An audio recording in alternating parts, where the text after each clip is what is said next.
I want to start off today with a question. How many of you have ever had a fever, a runny nose, strep throat, or any other physical illness? How common is it for you to stay home from work, school, or cancel plans because you feel like everyday minuscule tasks are unbearable? Pretty common, right? Now, how many of you have ever had depression, anxiety, or a personality disorder? It is just as common to stay home from school, work, or to cancel those same plans because these illnesses make it feel impossible to live a normal life.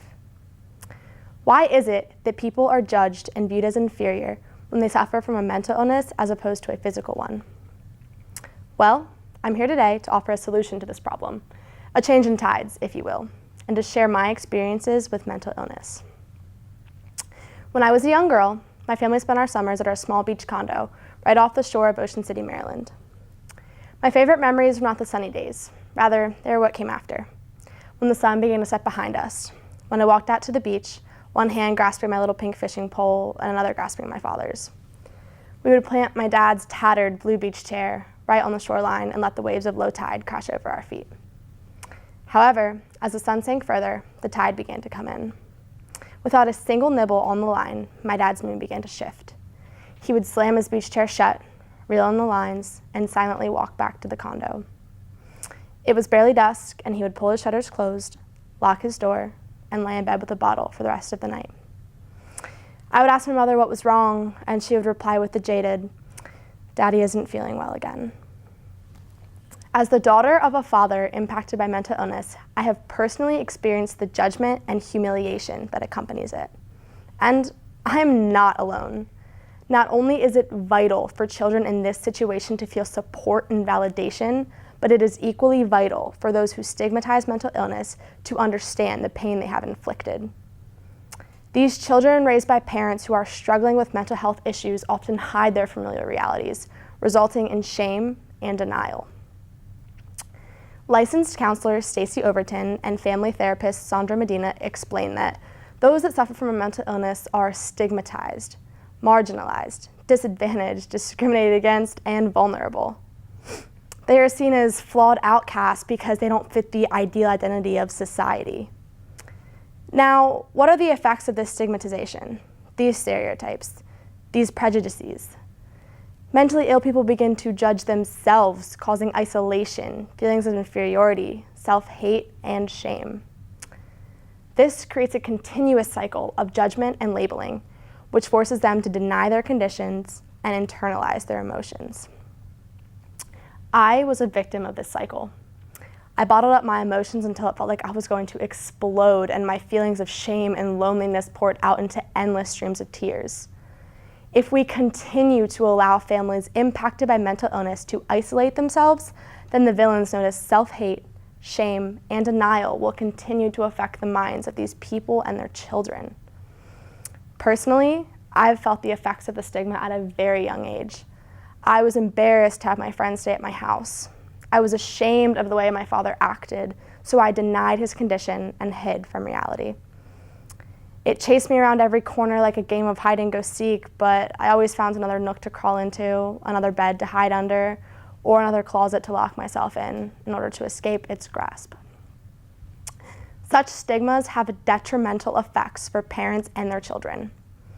According to the World Health Organization, 30% of adults diagnosed with a mental health disorder have a child under the age of 18.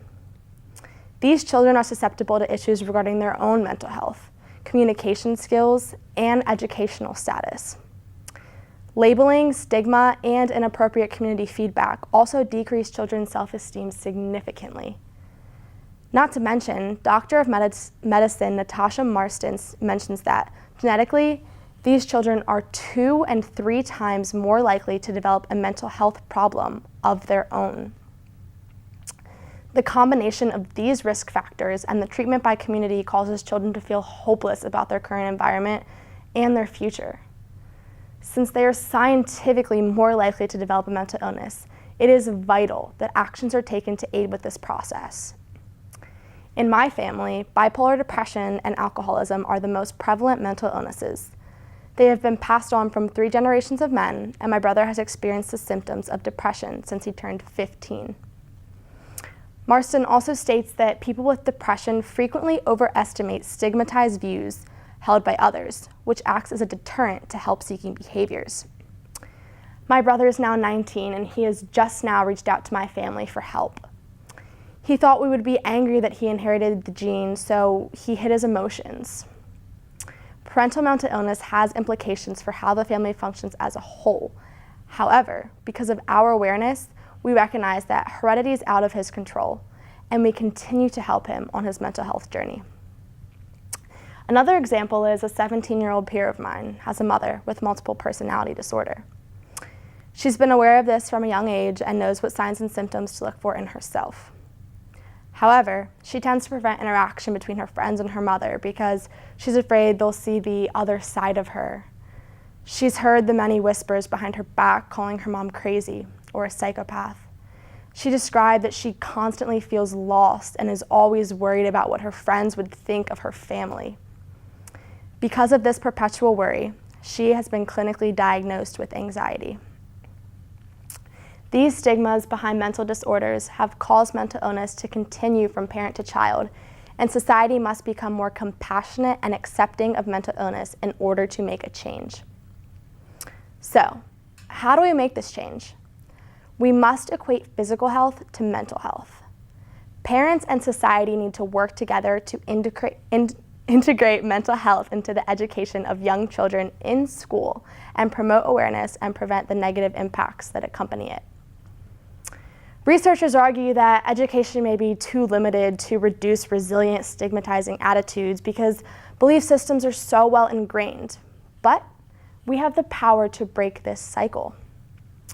Starting this education at a young age will instead shape their belief systems, promote acceptance, and eliminate further stigma.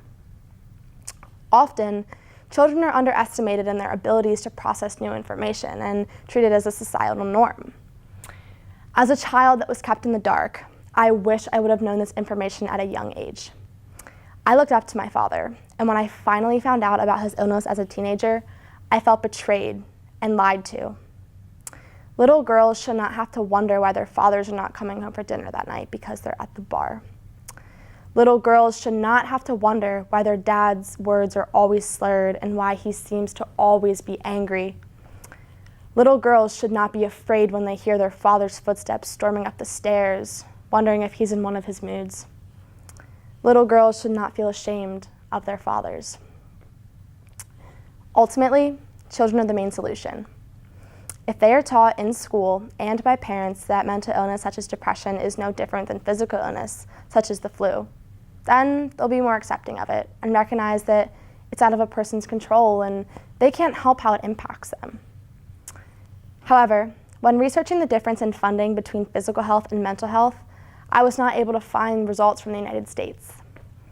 Other countries are recognizing that mental health is extremely underfunded, and they are trying to make a change. The lack of research in the United States indicates the need for research. It is vital for America to publish funding information in order to manage it better. Increased funding of mental health and equating it on an educational and economic level will help those impacted by it realize that they are important, that they do matter. So, let's go back to the initial question. You know how it feels to be knocked down from a physical illness, but do you really know how it feels to be knocked down from a mental one? If you don't, you're lucky.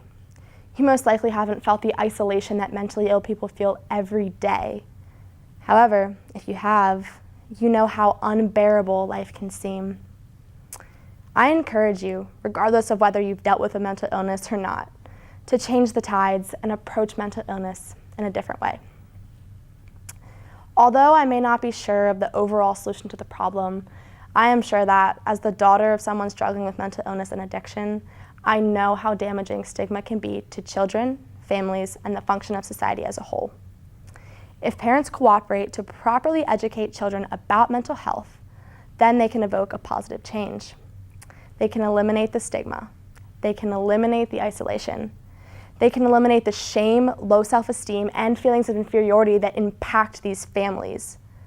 Children will no longer feel humiliated and judged. To any child struggling with mental illness in your family, don't let your situation define you. You have the power to turn those negatives into positives and to promote compassion. You are the answer. Help become the difference. Help to make the change. One day, I hope to bring my children back to that small beach condo. I want to walk them out to the shoreline, one hand grasping mine and another grasping their grandfather's. They will wade out into the warm, low tide water of August and watch as the pale pink sky fades into the night. As they sit on their grandfather's lap, they will look at him with the same big, innocent eyes that I had as a young girl. The only difference, however, is they will be educated and understanding of his condition. So, when the tide begins to change, they will recognize his change in mood, but they will no longer hide from their familiar realities, resulting in acceptance and compassion towards those struggling with mental illness.